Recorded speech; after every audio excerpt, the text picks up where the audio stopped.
Vamos lá, gente, tudo bem? Meu nome é Leonardo, estou aqui para falar sobre paleontologia, desmistificar coisas que a gente acredita e que não tem nada a ver. O tema de hoje vai ser macaxeira, fósseis e pau-pedra. Parece confuso, né? Calma aí que a gente vai contextualizar tudo. Vejam só. A aula de hoje a gente vai falar sobre fósseis, o que são os fósseis, como se formam, quais tipos existem e quais as suas utilidades. Parece moleza, né? Mas é moleza mesmo. Bem, para entender melhor, eu criei uma história quase verídica. Ela é baseada em fatos reais, só eu mexi um pouquinho. Vamos lá. A personagem da história da gente se chama Creide. Creide é uma pessoa muito simpática que um certo dia decidiu plantar macaxeira. Ela estava a fim de plantar essa macaxeirazinha. Foi lá no quintalzinho dela, no terreninho, pegou as manivas de macaxeira, pegou sua enxada, saiu lá cavando, cavando, fazendo as varas para plantar a macaxeira. Só que de repente a enxada dela bate em um tronco. Só que esse tronco era muito duro. Era extremamente duro. E Creide, uma pessoa simples, pensou: ora não, existe em algum lugar aqui uma árvore muito dura, a madeira dessa árvore é muito dura. E eu vou chamar essa árvore de qual pedra? Então vai lá, Creide, com o seu incrível pau pedra e guarda esse pau pedra aqui e vai fazer um banco. Guarda esse pau pedra, vai usar como banco, tudo mais. Só que existe mesmo pau pedra? Existe uma árvore que é rígida como uma pedra que gera esse tronco que Creide encontrou na hora de plantar sua macaxeira? Não exatamente. O que Creide encontrou nesse momento foi um fóssil. Só que fóssil não é de dinossauro, né? Será? Não. Fóssil, na verdade, não são uma exclusividade dos dinossauros. Existem sim fósseis de dinossauros, mas existem fósseis dos mais variados tipos de seres vivos que você imagina. Dentre eles, as árvores. O que Creide encontrou ali foi o fóssil de árvore. Tá passada? Pronto. Então, se dá para ter fóssil de árvore e a gente achou que não dava, o que são os fósseis? Bem, de uma forma muito breve eu coloquei aqui. Fósseis são um registro da vida, seja na forma de restos ou de vestígios. Esses restos e vestígios podem ser de animais, vegetais ou até mesmo micro-organismos preservados na rocha. Vamos diferenciar restos e vestígios. Vamos lá, vamos lá. Eu sei que parece confuso, mas não é. Vejam só. Imagine que em uma bela noite você acorda morrendo de fome e vai assaltar a geladeira. Você vai lá, pega a sua creme crack, pega o seu biscoito treloso e vai assaltar a geladeira, que é aquela coisa que todo mundo faz. Você come, enche o bucho, vai dormir. No outro dia você acorda e a sua mãe tá pé da vida. Pô, rapaz, tu comeu, deixou aí, tal, vive comendo de noite e assaltando a geladeira, parece uma vala esse bucho. E você pensa: ora, se essa velha tava dormindo, como foi que ela descobriu que eu assaltei a geladeira? Existem duas formas dela descobrir que você assaltou a geladeira. Você esqueceu o resto de biscoito em cima da mesa. Tá aqui a catita, o gabiru selvagem, comendo o resto dos biscoitos trelosos que você deixou aí do seu creme crack em cima da mesa. 2. Você deixou vestígios de que comeu esse biscoito, de que fez esse assalto, esse crime durante a madrugada. Você deixou um prato sujo, você deixou um papel ali no biscoito, a fita solta. Então, a gente consegue ver aqui a diferença entre restos e vestígios. De um lado, a gente tem aqui as sobras do seu crime, junto com o gabiruzinho, e do outro lado, a gente tem os vestígios de que esse crime ocorreu. Tá? Na paleontologia vai ser parecido. Restos na paleontologia são partes de animais ou plantas, tal qual dentes, ossos, escamas, folhas ou troncos. Ou seja, são restos daquele indivíduo. partes. E a gente vai ter os vestígios, podem ser classificados como vestígios, as evidências da existência ou atividade desse indivíduo, como as pegadas e os coprólitos. Pegada eu sei o que é, mas coprólito, que merda é essa? Exatamente. É o cocô do bicho que virou um fóssil de cocô. É um vestígio de que aquele animal existiu. O seu cocô não é você, mas o seu cocô é um vestígio de que você existe. Sem cocô, sem humano, né? Tem que ter alguém para cagar aquele cocô. Mesma coisa, é um vestígio.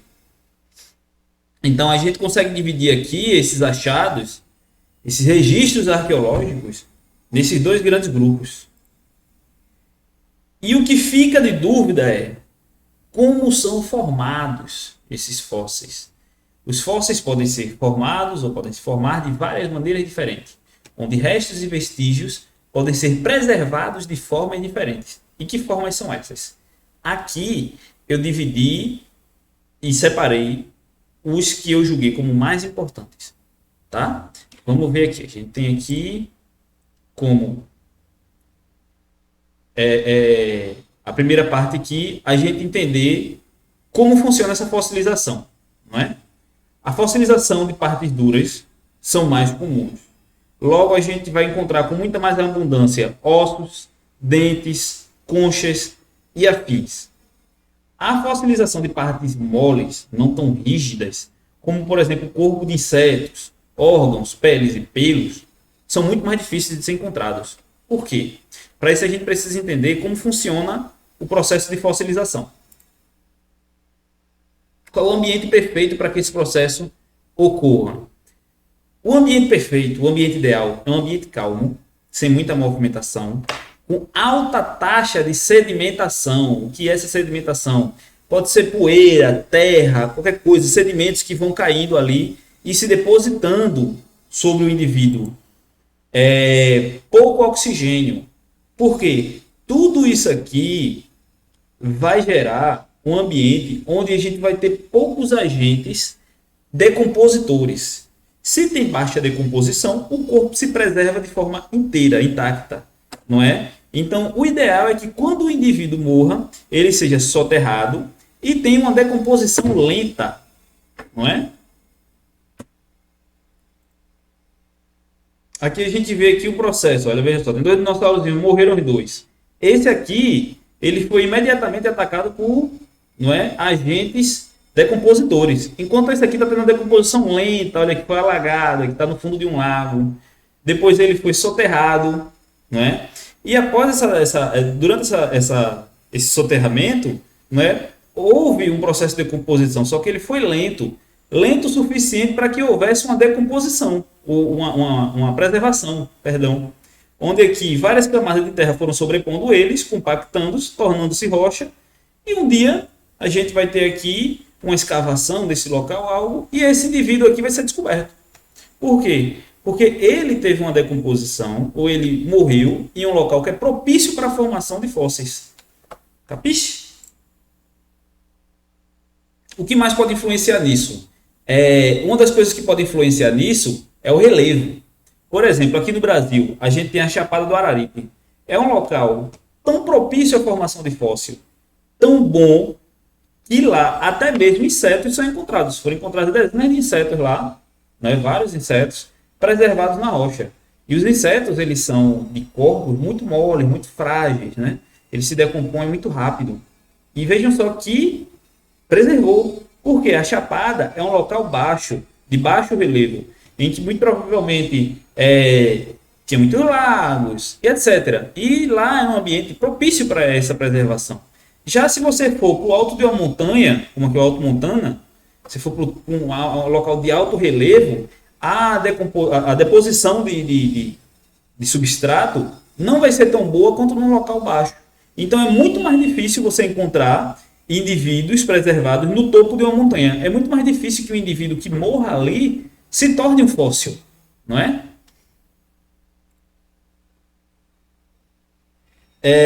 Então, quando a gente vai ver o número de fósseis que a gente encontra, o registro fóssil, a gente vai ver que é muito mais comum você encontrar peixes, você encontrar conchas, não é? É por quê? Porque na época tinha peixe, tinha mais peixe do que todo mundo.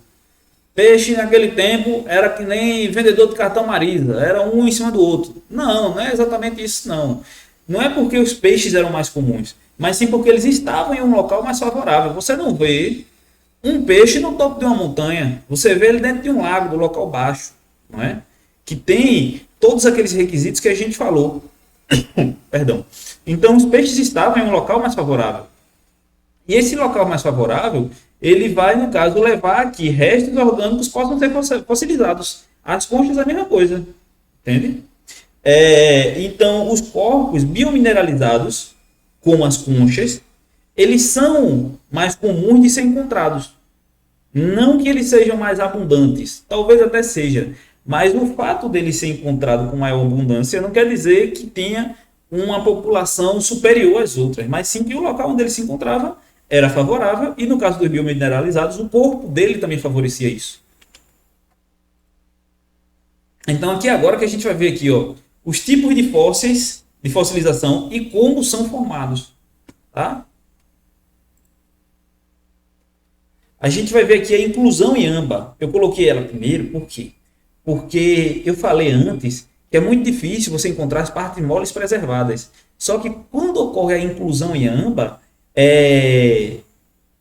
ela propicia que as partes moles do corpo desse indivíduo fiquem ali, fiquem preservadas. E isso gera descobertas enormes. Como há pouco tempo atrás as pessoas acreditavam que dinossauros eram todos compostos somente por couro, tipo um jacarezinho. Mas só que hoje em dia a gente sabe que tinha jacarés, que tinham dinossauros com penas, com pelos e etc.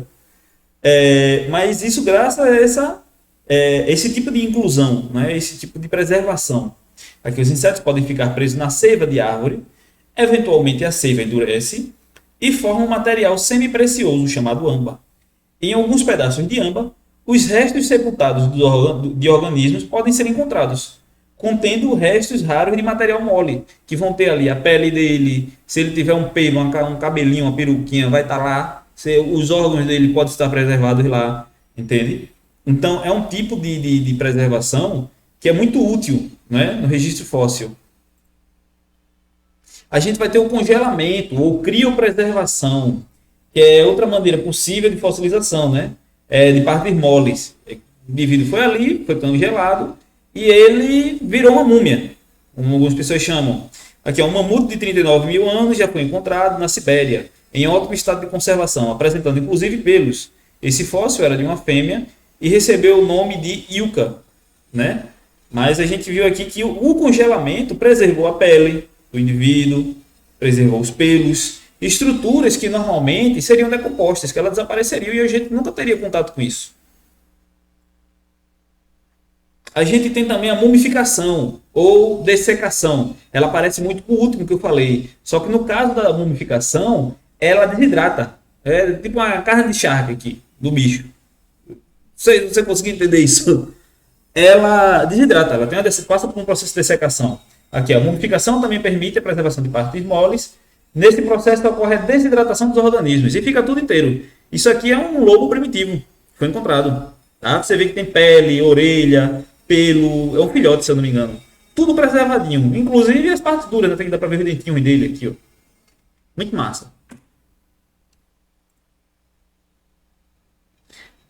A conservação de partes duras. Esse aqui é um dos mais comuns. Porque, como eu falei, os ossos e conchas, eles não se decompõem tão fácil. Eles têm esse corpo rígido e não se decompõe com muita facilidade, o que acaba sendo propício para a criação de fósseis, para a geração de fósseis, né? Esse tipo de preservação. A gente tem aqui a permineralização, que é muito comum em troncos, como pau-pedra, lá de Cleide, lembra? Pronto. É um processo pelo qual depósitos minerais formam moldes internos de organismos, transportados pela água.